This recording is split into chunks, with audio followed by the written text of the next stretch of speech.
Welcome to మన TV news bulletin. ముందుగా headlines.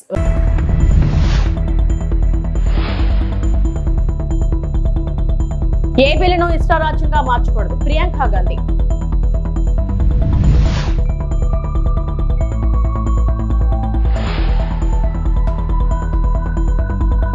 మేలోనే Bhogapuram airport ప్రారంభం, మంత్రి కింజరపు రామ్మోహన్ నాయుడు.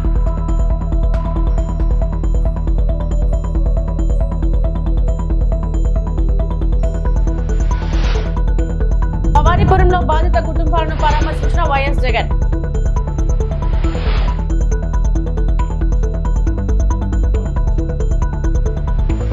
మహాత్మా గాంధీ గ్రామీణ ఉపాధి హామీ పథకం పేరును కేంద్ర ప్రభుత్వం మారుస్తున్న సంగతి తెలిసిందే. ఆ పథకానికి Viksit Bharat G guarantee for Rozgar and Ajeevika mission Gramin పేరును పెట్టింది. దీనికి సంబంధించిన బిల్లును పార్లమెంట్ లో సోమవారం ప్రవేశపెట్టారు. ఈ నేపథ్యంలో కాంగ్రెస్ ఎంపీలు నిరసన తెలిపారు. గ్రామీణ ఉపాధి హామీ పథకం స్థానంలో కొత్త బిల్లును తీసుకురావాలన్న కేంద్ర ప్రభుత్వ నిర్ణయంపై కాంగ్రెస్ సీనియర్ నేత ప్రియాంక గాంధీ వాద్రా తీవ్రంగా స్పందించారు. ఈ బిల్లు చట్టాన్ని బలహీనపరుస్తుందని వెంటనే వెనక్కి తీసుకోవాలని ఆమె డిమాండ్ చేశారు. ये एक इतना क्रांतिकारी कानून है कि जब इसको बनाया गया तो सदन के सभी राजनीतिक दलों ने इससे पूरी सहमति दी। इसके द्वारा 100 दिन का रोजगार इस देश के गरीब से गरीब लोगों को मिलता है, हमारे गरीब से गरीब भाई बहनों को। हम सब जनप्रतिनिधि हैं महोदय, जब हम अपने अपने क्षेत्रों में जाते हैं, आप भी जानते हैं, दूर दूर से हमें दिख जाता है कि मनरेगा का कौन मजदूर है। सबसे गरीब होता है, चेहरे पे झुर्रियाँ होती हैं, हाथ मिलाए तो सर हाथ पत्थरों की तरह। हाँ सर मैं कर रही हूँ, पहुँच रही हूँ, मुझे पहुँचने दीजिए। 1 मिनट लूंगी, मुझे पहुँचने दीजिए। सर उनके हाथ पत्थरों की तरह कठोर होते हैं क्योंकि इतनी मजदूरी करते हैं। तो सर मेरा जो इस बिल पर ऑब्जेक्शन है, सर ये जो कानून है इसके तहत हमारे गरीब भाई बहनों को जो रोजगार की कानूनी गारंटी मिलती है, जो अधिकार मिलता है, वह इस योजना में मांग के आधार पर संचालित होता है। मतलब जहां जहां रोजगार की मांग है वहां इस योजना द्वारा 100 दिनों का रोजगार अनिवार्य है, देना अनिवार्य है। इसके साथ साथ केंद्र से इसके लिए जो पूंजी जाती है वो भी मांग पर आधारित होती है। यानी कि इस योजना के लिए जितने पैसे जहां भेजने हैं, कितने भेजने हैं, वह जमीनी परिस्थितियों पर आधारित होता है और मांग के आधार पर निर्धारित होता है। सर इस विधेयक की अनुसूची 1 में उपनियम 4(1) और 4(2) द्वारा केंद्र को इजाजत दी गई है कि वह पहले से ही निर्धारित कर लें कि कितनी पूंजी कहां भेजी जाएगी। इससे संविधान के 73वें संविधान संशोधन को नजरअंदाज किया जा रहा है। सर महोदय, इसके जरिए ग्राम सभाओं को इस योजना की मांग की जमीनी परिस्थितियों के आधार पर तय करने का पूरा अधिकार दिया जाता था। आज वो अधिकार कमजोर किया जा रहा है। భోగాపురం అంతర్జాతీయ విమానాశ్రయాన్ని అందంగా సిద్ధం చేస్తున్నామని కేంద్ర మంత్రి రామ్మోహన్ నాయుడు అన్నారు. వచ్చే నెలలో ట్రయల్ రన్ నిర్వహిస్తున్నట్లు చెప్పారు. విశాఖలో రాడిసన్ బ్లూ రిసార్ట్ లో రాష్ట్ర మంత్రి లోకేష్ సమక్షంలో జిఎంఆర్ మాన్సాస్ ఏవియేషన్ ఎడ్జిసిటీ ప్రాజెక్ట్ కు సంబంధించిన ఒప్పందం జరిగింది. ఈ సందర్భంగా నిర్వహించిన ప్రాజెక్ట్ ప్రారంభ కార్యక్రమంలో రామ్మోహన్ నాయుడు మాట్లాడారు. వచ్చే ఏడాది జూన్ నాటికి ఎయిర్పోర్ట్ ను ప్రారంభించాలనుకున్నామని, కానీ 1 నెల ముందుగానే అందుబాటులోకి తీసుకొస్తామన్నారు. ఎడ్జిసిటీ ఉంటే ఎన్నో విద్యాలయాలు, యూనివర్సిటీలు పెట్టుకోవచ్చన్నారు. ఏవియేషన్ రంగంలో శిక్షణ ఇచ్చేందుకు ఇది ఉపకరిస్తుందని చెప్పారు. భోగాపురం ఎయిర్పోర్ట్ నిర్మిస్తున్నాం, చాలా అందంగా వస్తుంది. అతి త్వరలోనే దాన్ని ప్రారంభోత్సవం కూడా చేసుకోబోతున్నాం. మరొక నెల రోజుల్లో వ్యాలిడేషన్ ఫ్లైట్ కూడా అక్కడ స్టార్ట్ చేయబోతున్నాం. దానితో పాటు జూన్ మాసానికి పెట్టుకున్నాం, కానీ నేను మళ్ళీ చెప్పాను, వీలైతే ఇంకో నెల ముందే ఆ ఎయిర్పోర్ట్ ను కూడా ప్రారంభించాలని రాజుగారు కూడా ఈ సందర్భంగా మరొకసారి గుర్తు చేస్తున్నాను. అలాగే దానితో పాటు ఒక ఎడ్యుకేషన్ కి సంబంధించి ఒక యూనివర్సిటీ ఏర్పాటు చేయాలని ముందు మనకున్న ఆలోచన. కానీ ఆలోచనలో అందరూ కూడా సమిష్టిగా దాని మీద మంతనం చేసిన తర్వాత ఎయిర్క్రాఫ్ట్ ఫ్లీట్ ని మనం పెంచుతున్నాం. ఏవియేషన్ కి సంబంధించినటువంటి అనేక వెక్టర్స్ లో మనం అన్ని గ్రోత్ ఈ రోజు ఇచ్చేస్తున్నాం. ఇంత ఇన్ఫ్రాస్ట్రక్చర్ క్రియేట్ చేసిన తర్వాత అవసరమైనటువంటిది ఏంటంటే స్కిల్ ఉన్నటువంటి జనాభా కావాలి, అందులో పనిచేసే వ్యక్తులు కావాలి. అది జరగాలనంటే అంత కెపాసిటీతో మనం ట్రైనింగ్ చేయించుకోవాలి.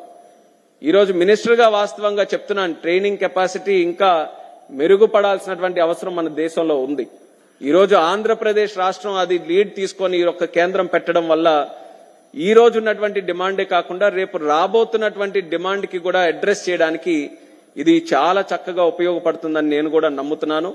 అందరం కూడా కలిసికట్టుగా ఇది ప్రపంచంలోనే ఒక ఉన్నతమైనటువంటి ఒక ఏవియేషన్ కి సంబంధించిన ఎడ్యుసిటీగా తయారు చేయడానికి మేమందరం కూడా దీనికి సంబంధించి కృషి చేస్తామని తెలియజేసుకుంటూ, ఈరోజు పార్లమెంట్ ఉన్నా సరే ఇది ఒక గొప్ప కార్యక్రమం. ఇది ఎట్టి పరిస్థితుల్లో దీన్ని అటెండ్ అవ్వాలని కొంత సమయం తీసుకొని ఈరోజు ఇక్కడికి వచ్చి ఇది అటెండ్ అవుతున్నాను. ఇది అయిన వెంటనే మళ్ళీ పార్లమెంట్ కూడా వెళ్ళి అటెండ్ అవ్వాలి.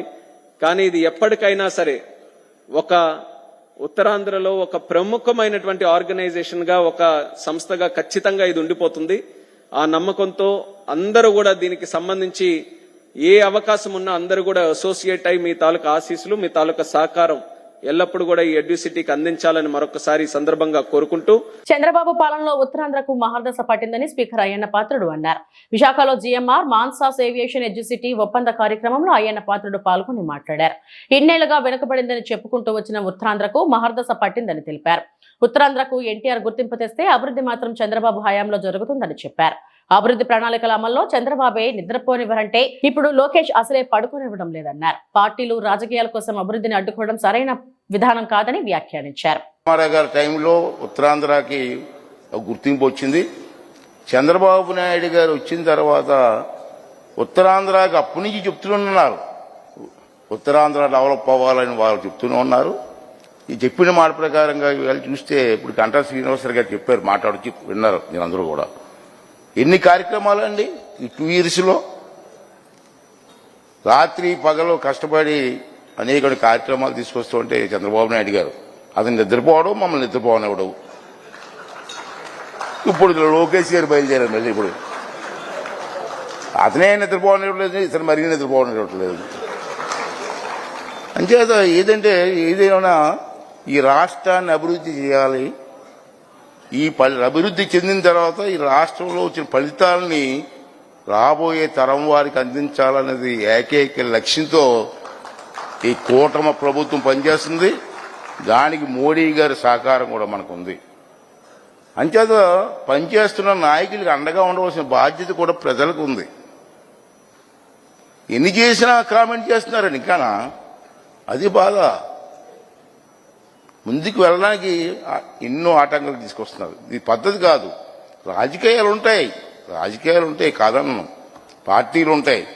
అభివృద్ధి జరుగుతున్నప్పుడు అన్ని పార్టీలు ఏకంగా రాష్ట్రం కోసం పనిచేయాలని చెప్పి విజయవాడ భవానీపురంలో వైఎస్ జగన్ పర్యటించారు. భవానీపురంలోని జోజీ నగర్ లో 42 ప్లాట్ల బాధితులను ఆయన పరామర్శించారు. భవానీపురంలో ఇటీవల ఇళ్లను కోల్పోయిన 42 కుటుంబాల తరపున ఆయన అనేక విషయాలను ప్రస్తావించారు. ఈ సందర్భంగా ఆయన మాట్లాడుతూ సుప్రీంకోర్టులో పిటిషన్ పెండింగ్ లో ఉందని, ఈ నెల 31వ తేదీ వరకు 42 కుటుంబాలకు సుప్రీంకోర్టు ఊరట ఇచ్చిందన్నారు. అయితే పోలీసులు ప్రైవేట్ పార్టీకి మద్దతు తెలుపుతూ ఇళ్లను కూల్చేశారని, 31వ తేదీ వరకు గడువు ఉన్నా అధికార దుర్వినియోగం చేశారని మండిపడ్డారు. ఇళ్లు కూల్చేసి 42 కుటుంబాలను రోడ్డు పాలు చేశారన్నారు. 2.17 ఎకరాల విలువ 150 కోట్లకు పైగా ఉంటుందని, 42 కుటుంబాలు 25 ఏళ్లుగా ఇక్కడే ఇళ్లు కట్టుకుని ఉంటున్నాయని, వాళ్ళ ఇళ్లను ధ్వంసం చేశారని వైఎస్ జగన్మోహన్ రెడ్డి పేర్కొన్నారు. అధికార దుర్వినియోగం అనేది ఎలా ఉంటుందనడానికి నిదర్శనం ఇది. ఓవైపున కేసులున్నాయి, సుప్రీంకోర్టులో కేసు జరుగుతూ ఉంది. డిసెంబర్ 31వ తారీఖు వరకు వీళ్ళకి వెసులుబాటు ఉంది. మరోవైపున ఆ కేసు అక్కడ కొనసాగుతూ ఉండగానే 200 మంది పైచిలకు పోలీసులు ఇక్కడికి వచ్చి ఏకంగా ఈ పోలీసులు ఈ అన్యాయస్తులకు మద్దతు ఇస్తూ బుల్డోజర్లు పెట్టి పేదలను, మధ్యతరగతి వాళ్ళను రోడ్డు పాలు చేసిన ఘటన ఇది. నేను అడుగుతా ఉన్నాను, ఇక్కడే ఈ 2 ఎకరాల 17 సెంట్లలో దాదాపుగా 25 సంవత్సరాల నుంచి, అంటే 2001 పై నుంచి, 2001 ముందు నుంచి 25 సంవత్సరాలుగా వీళ్ళు ఇక్కడ నివాసం ఉంటా ఉన్నారు. ఇందులో చాలా మంది ఇల్లు కట్టుకున్నారు.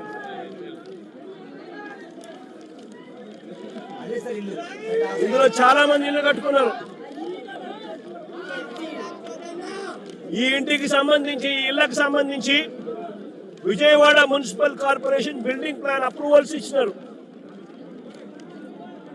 విజయవాడ మున్సిపల్ కార్పొరేషన్ వారు బిల్డింగ్ ప్లాన్స్ అప్రూవల్ ఇచ్చినారు. ఈ ఇళ్లకు కరెంట్ కనెక్షన్ ఇచ్చినారు, డ్రైనేజ్ కనెక్షన్ ఇచ్చినారు.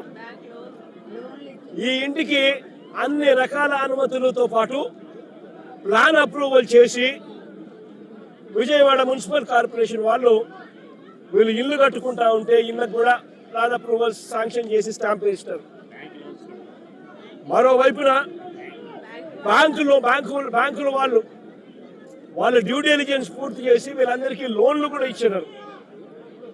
ఇక్కడ ఉన్న వాళ్ళు దాదాపుగా ఒక్కొక్కరు 20 లక్షలు 25 లక్షల రూపాయల పైన ప్లాన్స్ ఎలా ఇచ్చారో అని అడుగుతా ఉన్నా. స్థలాలు వేరొకరివే అయితే ఈ ఇళ్లకు కరెంటు, డ్రైనేజు, ఇతర కనెక్షన్స్ అన్ని ఎలా ఇచ్చారో అని అడుగుతా ఉన్నా. వేరొకరిదే ఈ స్థలం అయితే వీటికి ఇక్కడ ఉన్న వాళ్లకు బ్యాంకు లోన్లు ఎలా ఇచ్చారో అని అడుగుతా ఉన్నా.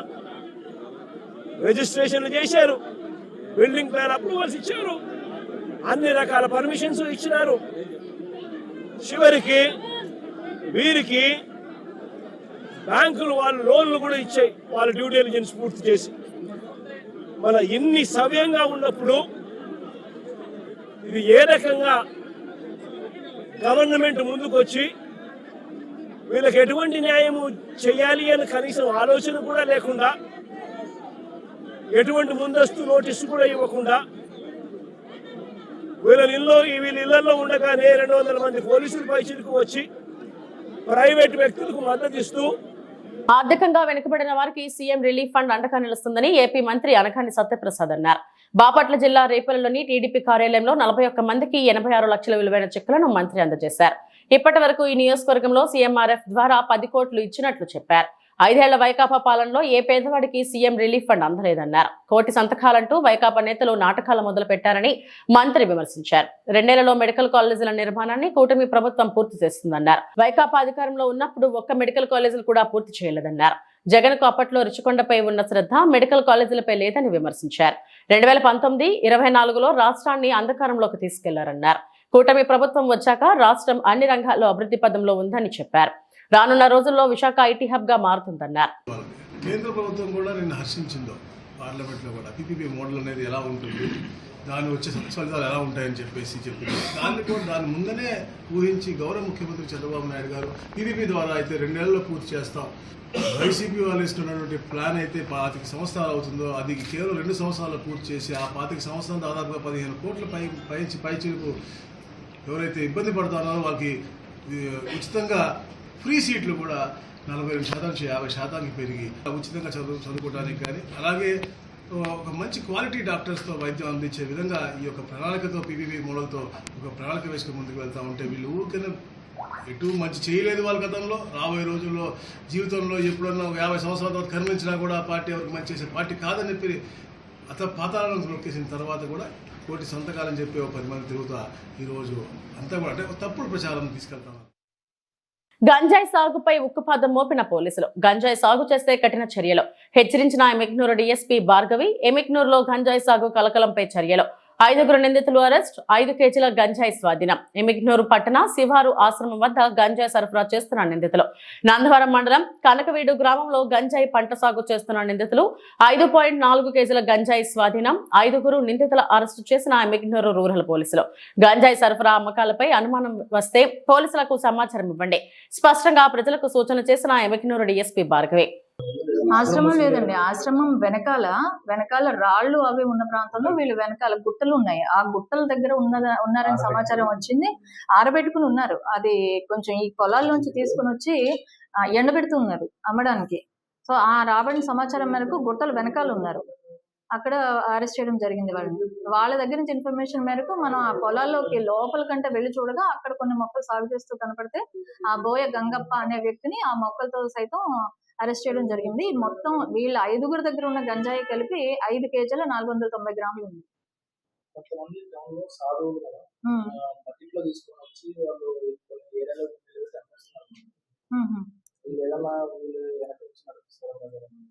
ఇప్పుడు మేము గురుదత్త ఆశ్రమంలో కూడా వాళ్ళందరినీ కూడా ఎంక్వైరీ చేసి అక్కడ కూడా చూడడం జరిగిందండి. అక్కడైతే అటువంటి వాతావరణం అయితే లేదు.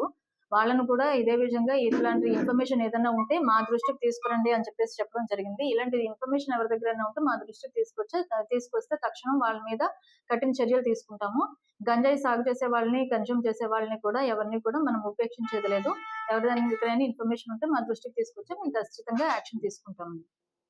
కామారెడ్డి జిల్లాలో బీఆర్ఎస్ సర్పంచ్ అభ్యర్థి బాలరాజు కుటుంబంపై కాంగ్రెస్ నేతలు విచక్షణారహితంగా దాడికి పాల్పడ్డారని మాజీ మంత్రి కేటీఆర్ అన్నారు. సోమవారం ఎల్లారెడ్డి మండలం సోమర్పేటలో జరిగిన ఘటనపై మీడియాతో ఆయన మాట్లాడారు. సర్పంచ్ ఎన్నికల్లో తీవ్ర పోటీ జరిగింది. అందులో బాలరాజు స్వల్ప తేడాతో ఓడిపోయారు. ఇంటి వద్ద ఉన్న బాలరాజు అతడి కుటుంబ సభ్యులను ట్రాక్టర్ ఢీకొట్టారు. ఈ విషయాన్ని కామారెడ్డి ఎస్పీకి ఫోన్ చేసి మాట్లాడారు. బాధ్యులపై పోలీసులు కేసు నమోదు చేయడం లేదు. పోలీసులకు జీతాలు ప్రజల సొమ్ము నుంచి చెల్లిస్తున్నారు. కాంగ్రెస్ నేతలు ఇవ్వడం లేదనే సంగతి వారు గుర్తుంచుకోవాలి. పోలీసులు తీరు మార్చుకోకపోతే మేము తిరుగుబాటడం ఖాయం. హత్యాయత్నం కింద కేసు నమోదు చేసి బాధ్యులపై చర్యలు తీసుకోవాలి. శాంతి భద్రతల సమస్య రాకుండా పోలీసులు సక్రమంగా విధులు నిర్వహించాలని కేటీఆర్ అన్నారు. ఖచ్చితంగా నేను ప్రభుత్వాన్ని డిమాండ్ చేస్తా ఉన్నా, మీరు వెంటనే స్పందించి ఏ కాంగ్రెస్ కార్యకర్తలైతే కిరాతకమైన ఈ పనికి ఒడిగట్టినరో వారిని అటెంప్ట్ మర్డర్ కింద ఒక్కరినే కాదు 4-5 కలిసి చేసినారు. ఇది చేసిన వాడు ఒకడు, చేపించిన వాడు 4-5 ఉన్నారు. అందరినీ అటెంప్ట్ మర్డర్ కింద బుక్ చేయాలి. ఖచ్చితంగా కఠినంగా శిక్షించాలని డిమాండ్ చేస్తా ఉన్నాం. రెండవది, ఆ కుటుంబం ఇవాళ నష్టపోయి మొత్తం పిల్లా పాపతో సహా ఇవాళ హాస్పిటల్ ముందు దాదాపు 4 రోజులు ఇక్కడ ఉండే పరిస్థితి ఉన్నది. మొత్తం వైద్యానికి సంబంధించి మరి పార్టీ పరంగా మేము చూసుకుంటాము, కానీ ప్రభుత్వం కూడా ఆ కుటుంబానికి ఖచ్చితంగా సహాయం చేయాలి, నష్టపరిహారం ఇవ్వాలని చెప్పి కూడా మేము డిమాండ్ చేస్తా ఉన్నాం. దాంతో పాటు నేను ఇంకొక మాట కూడా ఈ రాష్ట్ర ప్రభుత్వానికి, ముఖ్యంగా రాష్ట్రంలో ఉండే పోలీస్ యంత్రాంగానికి చెప్తా ఉన్నా, మళ్లీ చెప్తా ఉన్నా, మేము 2 ఏళ్లైంది ఈ ప్రభుత్వం వచ్చి. మొన్న నల్లగొండ జిల్లాలో ఏ రకంగా దుర్మార్గంగా ఈ ప్రభుత్వం, ఈ పార్టీ, కాంగ్రెస్ పార్టీ వ్యవహారం చేసిందో, మా మల్లయ్య యాదవ్ గారిని అక్కడ మర్డర్ చేసి మొదటి విడత పోలింగ్ కంటే ముందే మర్డర్ చేయడం జరిగింది. నల్లగొండ నియోజకవర్గంలో ఒక సోదరుడు, ఒక బీసీ సోదరుడు, ఆయన కూడా నామినేషన్ వేస్తే నామినేషన్ వేయొద్దని బెదిరించి కొట్టి ఆఖరికి కిడ్నాప్ చేసి ఆయనకు మూత్రం దాగిచ్చారు. అయినా కూడా ఇంతవరకు కేసు పెట్టలేదు అక్కడ ఉండే పోలీస్ యంత్రాంగం. ఈ రకమైన అరాచకాలు ఏవైతే ఇవాళ రాష్ట్ర వ్యాప్తంగా జరుగుతున్నాయో, ఇటు కామారెడ్డి జిల్లా ఎల్లారెడ్డిలో గాని, అక్కడ సూర్యాపేట జిల్లాలో గాని, నల్లగొండ జిల్లాలో గాని, ఇవన్నీ కూడా గుర్తుపెట్టుకుంటున్నాము. ఇవన్నీ కూడా ప్రజలు కూడా గమనిస్తా ఉన్నారు. పోలీస్ యంత్రాంగాన్ని నేను మళ్లీ కోరుతున్నా, ఇప్పటికైనా స్పందించండి, మీ డ్యూటీ చేయండి. ఒకవేళ మీరు చేయని పక్షంలో మరి మేమే డ్యూటీ చేయాల్సి వస్తుంది. తప్పకుండా శాంతి భద్రతల సమస్య వస్తుంది. దాడికి ప్రతి దాడే సమాధానం అనుకుంటే మేము కూడా తెగబడాల్సి వస్తుంది. తిరగబడ్డప్పుడు మరి మీకే ఇబ్బంది అవుతుంది, గుర్తుపెట్టుకోమని చెప్పి కూడా కోరుతూ, రాష్ట్ర ప్రభుత్వాన్ని మళ్ళొకసారి నేను చెప్తా ఉన్నా, మరి రేపు మళ్లీ ఇంకో దశ ఎన్నికలున్నాయి. ఈ రకంగా ఆవేశాలకు లోనయ్యే విధంగా మీ కార్యకర్తలను మీరేదైతే రెచ్చగొడుతున్నారో ముఖ్యమంత్రి గారు మీ భాషతో ఇష్టం వచ్చినట్టు మాట్లాడుతూ, నోటికొచ్చిన దూషణలు మాట్లాడుతూ, ఇది మంచిది కాదు ప్రజాస్వామ్యంలో. ఇకనైనా సవరించుకోండి, లేకపోతే జరగబోయే పరిణామాలకు మీరే బాధ్యత వహించాల్సి ఉంటుందని చెబుతూ, భారతి గారి కుటుంబానికి, అదేవిధంగా గాయపడ్డ మిగతా కుటుంబాలకు కూడా వైద్య ఖర్చులు మొత్తం పార్టీ నుండే మేమే భరిస్తాము. తప్పకుండా ప్రతి కార్యకర్తకు కూడా పార్టీ అండగా ఉంటుందని చెప్పి కూడా మరొక మాట చెబుతూ అట్లాగే మా నాయకులు, కార్యకర్తలకు కూడా నా విజ్ఞప్తి, నా ప్రార్థన, దయచేసి మీరు సంయమనం పాటించండి.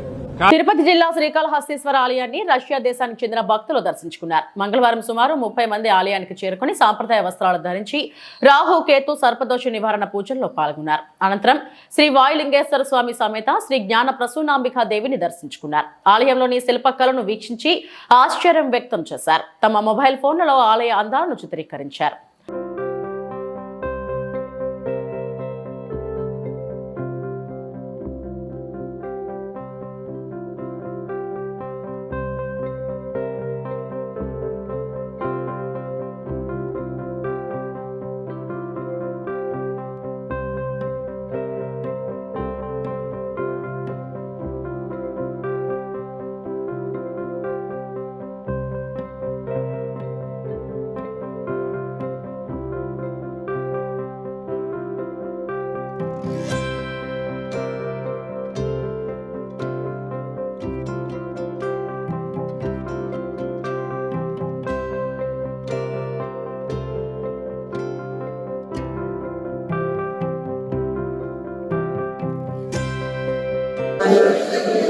so grateful to be welcomed by Swami Vivekananda, to have an ability to connect with the divine, to touch them, to receive the blessing. Thank you so much for inviting us with so much love.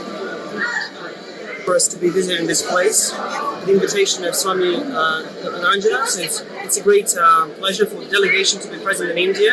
Thank you very much and a very warm welcome. Thank you. Yes, Jai Gurudev everybody. We are Bhakti Marga, Paramahamsa Vishwananda devotees, and we are happy to be here again. And we are very, very thankful to Swamiji. ఇవి ఇప్పటివరకు నా 3 updates. నమస్తే.